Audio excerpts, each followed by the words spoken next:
ನಮಸ್ತೆ ಫ್ರೆಂಡ್ಸ್. ಈಗ ಅವರೆಕಾಯಿ ಸುಗ್ಗಿ ಆಗಿರೋದ್ರಿಂದ ನಾನು ಅವರೆಕಾಳು ಚಿಲುಕಿಸಿದ ಅವರೆಕಾಳು ಸಾಂಬಾರು ಮಾಡಿದ್ದೀನಿ. ಮಸಾಲೆ ಸಾರು ಥರ ಇದು ಬಲು ರುಚಿಯಾಗಿರುತ್ತದೆ.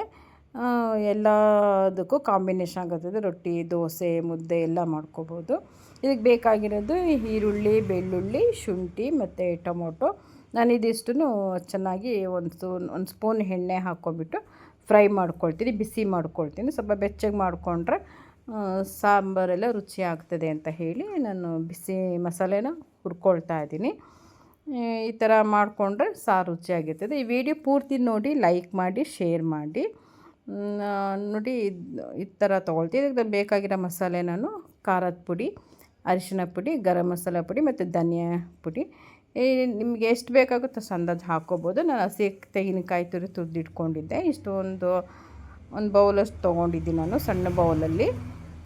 ಇದನ್ನು ಮಿಕ್ಸಿ ಜಾರಿಗೆ ಹಾಕ್ಕೊಂಡು ಮಸಾಲೆ ಪುಡಿನೆಲ್ಲ ಹಾಕ್ಕೊಂಡು ಈ ಹುರಿದಿರೋದು ಈರುಳ್ಳಿ, ಶುಂಠಿ ಎಲ್ಲ ಇದೆಲ್ಲ, ಬೆಳ್ಳುಳ್ಳಿ, ಟೊಮೊಟೊ ಎಲ್ಲ ಇದನ್ನೆಲ್ಲ ಹಾಕ್ಕೊಂಡು ನಾನು ಮಿಕ್ಸಿನಲ್ಲಿ ಒಂದು ರೌಂಡ್ ಚೆನ್ನಾಗಿ ಪೇಸ್ಟ್ ಮಾಡ್ಕೊಳ್ತೀನಿ.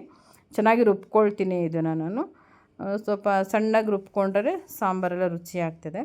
ಹಾಗಾಗಿ ಇದನ್ನ ಚೆನ್ನಾಗಿ ರುಬ್ಕೊಳ್ತೀನಿ. ನಾನೀಗ ಒಂದು ಪಾತ್ರೆಗೆ ಎಣ್ಣೆ ಹಾಕ್ಕೊಳ್ತೀನಿ. ತುಪ್ಪನಾರು ಹಾಕ್ಕೋಬೋದು, ಹೇಗಾರು ನಿಮ್ಮ ಇಷ್ಟ.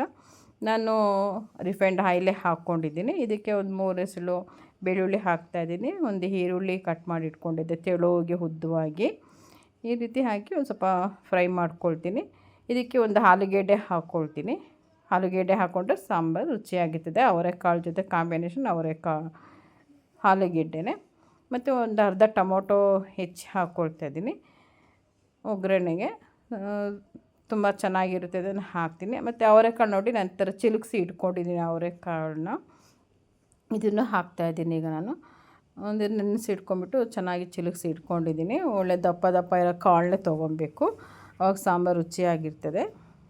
ಎಳೆ ಅವರೆಕಾಳಾದ್ರೆ ಚೆನ್ನಾಗಿರಲ್ಲ, ಸ್ವಲ್ಪ ದಪ್ಪ ಕಾಳಿರಬೇಕು. ರುಚಿಗೆ ಎಷ್ಟು ಬೇಕಷ್ಟು ಉಪ್ಪು ಹಾಕ್ಕೋಬೋದು. ಉಪ್ಪು ಹಾಕ್ಕೊಂಡು ಈ ರುಬ್ಬಿರೋ ಮಸಾಲೆ ಇದೆಯಲ್ಲ ಇದನ್ನು ಹಾಕ್ಕೋಬೇಕು. ಹಾಕ್ಕೊಂಡು ಚೆನ್ನಾಗಿ ಹಾಕಿ ನಾನು ಫ್ರೈ ಮಾಡ್ತೀನಿ. ಪೂರ್ತಿ ಎಲ್ಲ ಹಾಕಿ ಕಾಳು, ಆಲೂಗೆಡ್ಡೆ ಇದೆಲ್ಲ ಹಾಕಿ ಮಸಾಲೆ ಹಾಕಿ ಚೆನ್ನಾಗಿ ಫ್ರೈ ಮಾಡ್ಕೊಳ್ತೀನಿ. ಒಂದು ನಿಮಿಷ ಫ್ರೈ ಮಾಡಿಕೊಂಡ್ರೆ ಸಾಕು, ಅಷ್ಟೇ. ಇದಕ್ಕೆ ನಿಮಗೆ ಸಾರು ಎಷ್ಟು ಗಟ್ಟಿ ಹದ ಬೇಕು ಅಷ್ಟು ನೀರು ಹಾಕ್ಕೊಂಡ್ರೆ ಸಾಕು.